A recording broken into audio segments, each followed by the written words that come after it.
নমস্কাৰ, মিতা কিচেনলৈ আপোনালোকক সকলোকে স্বাগতম জনাইছোঁ। এতিয়া ওলাইছোঁ ফুৰিবলৈ, কলকাতাখন অকণমান ফুৰিম। ক'ত ফুৰিম এতিয়া গ'লেহে গম পাম, ওলাই গ'লে মানে। গতিকে আপোনালোকে চাই থাকিব, মোৰ লগতে আপোনালোককো অকণমান মই য'তে অকণমান সৰু ব্লগ বনাম, গতিকে চাই থাকিব বুলি আশা কৰিলোঁ। ইয়াত এইটো কাৰণে দেখাইছোঁ, ঘৰৰ ইয়াত বাউণ্ডাৰী নাথাকে, ডাইৰেক্ট ঘৰৰ জেগাতে বাউণ্ডাৰী। মানে গলিটোৰ ভিতৰলৈ গাড়ীখন অহা নাই, তাত ৰখি আছে, সেইকেইটা খোজকাঢ়ি আহিব লগা আছে। গলিটো ঠেক যে, গাড়ী ঘূৰাব জেগা নাই। ঘৰবিলাক এনেকুৱা ইমান ঠেকা ঠেকি। বাউণ্ডাৰী আমাৰ যেনে বাউণ্ডাৰী ৱাল থাকে, ইয়াত নাথাকে, ডাইৰেক্ট ঘৰৰ ৱালখনেই বাউণ্ডাৰী ৱাল হৈছে।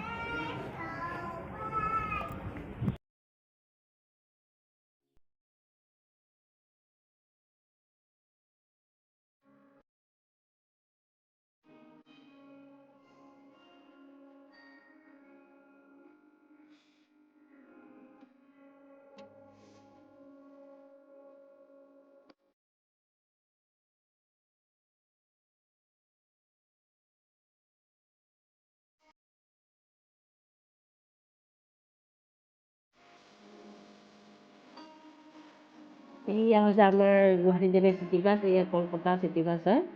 ইয়াত এইবিলাক বাছ চলে। যিহেতু মই ৰাস্তা অলপ ভিডিঅ' কৰিছোঁ কলকাতা ৰাস্তাবিলাকত।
আৰু এই ডাঙৰ বিল্ডিংটো দেখিছে নহয়, এইটোৱে হৈছে ITC ৰয়েল বেংগল, একদম ডাঙৰ হোটেল এখন। এইটো ৰজাৰ নিচিনা থাকিব পৰা যায় ইয়াতে। আৰু এয়া অলপ দেখাই দিছোঁ বাহিৰৰ পৰা।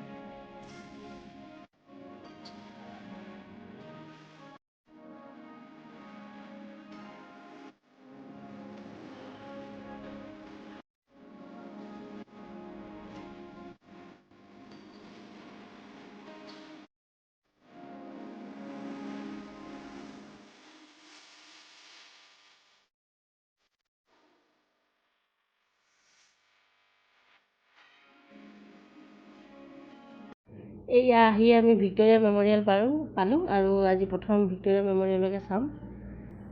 যিখিনি পাৰোঁ আপোনালোকক দেখাম ভিক্টোৰিয়া মেমৰিয়েল।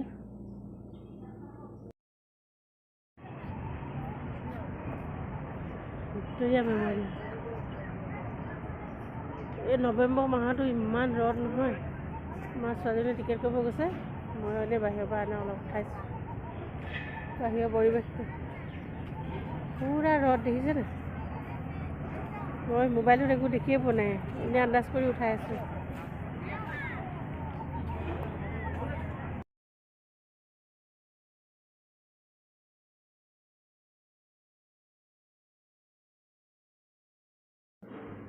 আৰু টিকেট কৰি আমি এনেকৈ সোমাই আহিলোঁ ভিতৰলৈ।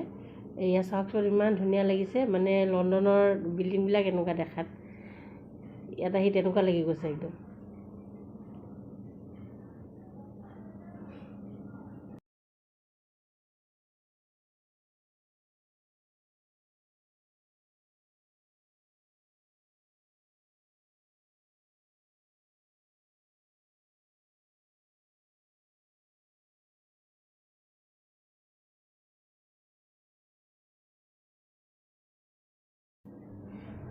এইখিনি পুনৰ পিছফালৰখিনি দেখাইছোঁ।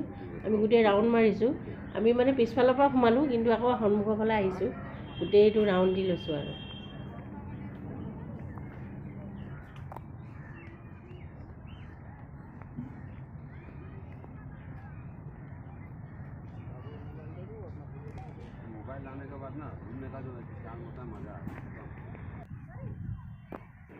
আৰু কলকাতাত আহিছোঁ যেতিয়া, তাতে ভিক্টোৰিয়া মেমৰিয়েল, ইয়াত আহিলেতো ফটো মাৰিবই লাগিব। এয়া বাপেক জীয়েকে পূৰা ফটো ভিডিঅ' কৰাত ব্যস্ত।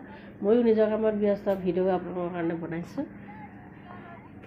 কিন্তু বহুত ৰ'দটোৰ কাৰণে মই কেমেৰাত ধৰিবই পৰা নাই, হ'লেও মই আন্দাজতে উঠাই আছোঁ আৰু।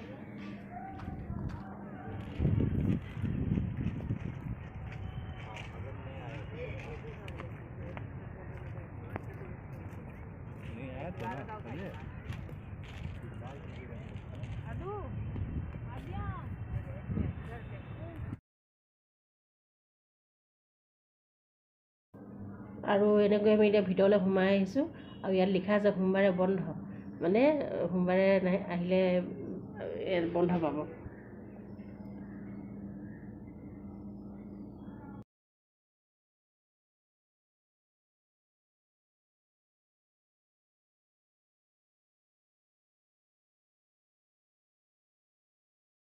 আৰু সোমাই আহি এয়া নেতাজী ফটো, চাৰিওফালে নেতাজী ফটো দিয়া হৈ আছে ইয়াতে। চাওকচোন, আৰু ওপৰৰ ফালে ইমান ধুনীয়া বিল্ডিংটো। তেতিয়া দিনতে ইমান ধুনীয়া বস্তু বনাই থৈ গ'ল ইংৰাজে।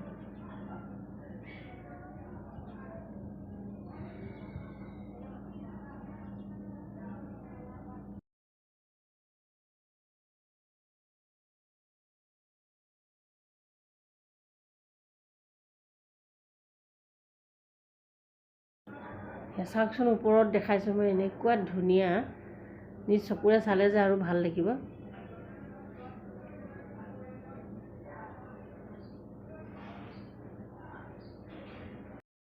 আৰু ইয়াতে লিখা আছে 1939 চনত ত্ৰিপুৰা অধিৱেশনত কংগ্ৰেছৰ সভাপতিৰ পদত নিৰ্বাচন, মানে নেতাজীয়ে গান্ধীজী প্ৰাৰ্থীক কেনেকৈ হৰুৱাইছিল তাকে লিখা আছে ইয়াতে।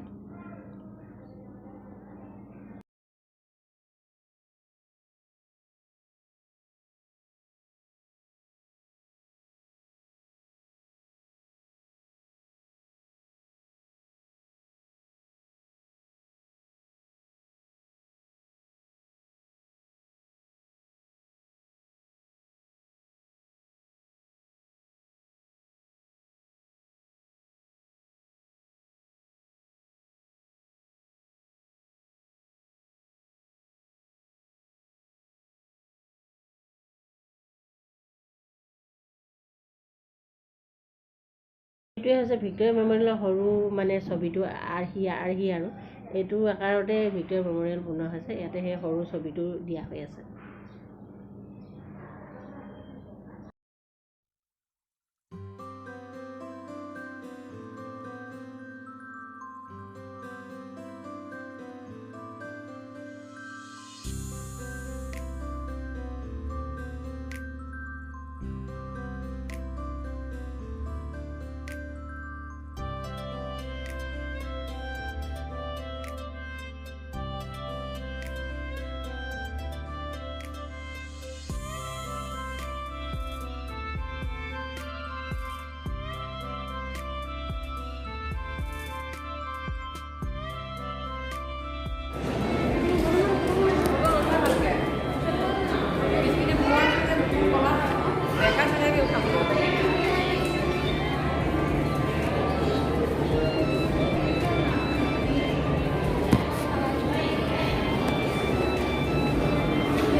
আৰু এইটো ওপৰৰ পৰা ভিউটো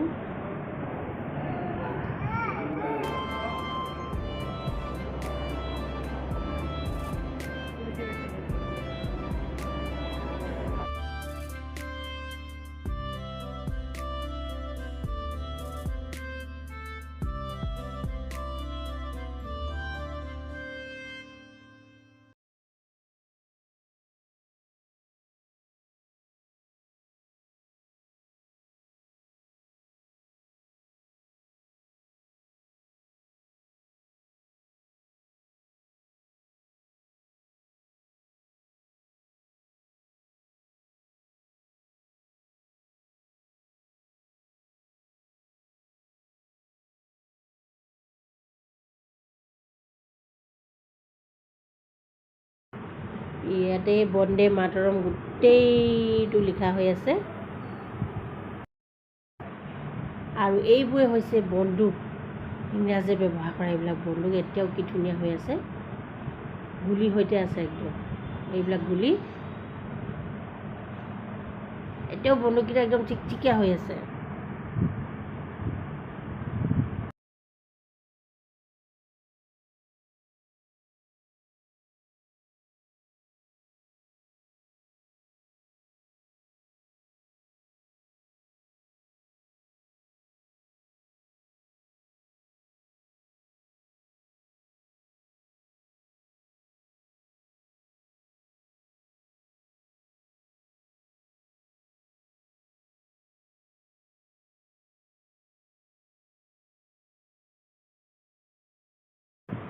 আৰু এয়া হৈছে দিল্লীত 1912 চনতে বোমা দিছিলে তেতিয়া দিনতে বম দিছিলে আৰু সেই বম দিয়া বিস্ফোৰণ যোনে কৰিছিলে তাক ধৰিবৰ কাৰণে 1 লাখ টকা ঘোষণা কৰিছিলে তেতিয়া দিনতে 1 লাখ টকা ঘোষণা চাওকচোন আৰু এইখন হৈছে আমাৰ আগৰ জাতীয় পতাকাখন আমাৰ স্বাধীন হোৱাৰ আগত যিখন জাতীয় পতাকা আছিলে এনেকুৱা আছিলে ইয়াতে এইবোৰ চব লিখা হৈ আছে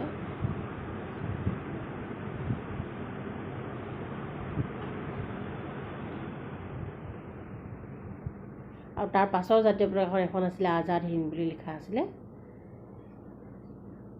আৰু ইয়াৰ এইবিলাক বীৰাংগনাবিলাক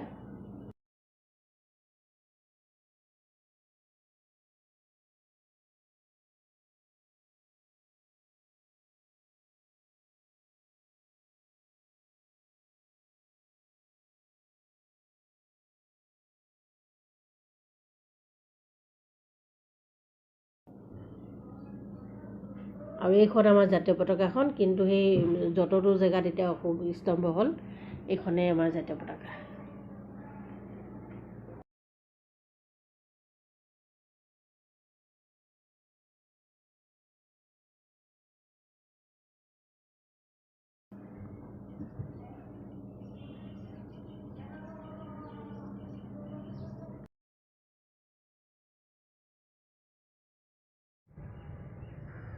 আৰু ভিতৰৰ পৰা ওলাই আহি ইয়াতে অলপ বহিছোঁ গছৰ ছাঁত আৰু এই পুখুৰীটোৰ পাৰতে বহিছোঁ আৰু ভিডিঅ'টো বেছি দীঘল নকৰোঁ যিহেতু আৰু ইয়াৰ পাছৰ যি চালোঁ ইয়াৰ পাছৰ ব্লগত দেখাম আৰু এয়া হৈছে ভিডিঅ' পেমেণ্টৰ ফ্ৰণ্ট ছাইডটো আমি যিহেতু পিছফালে সোমালোঁ 2 ছাইডেও সোমাব পাৰি আৰু এইটো ভিডিঅ' ইয়াতে সামৰণি মাৰিছোঁ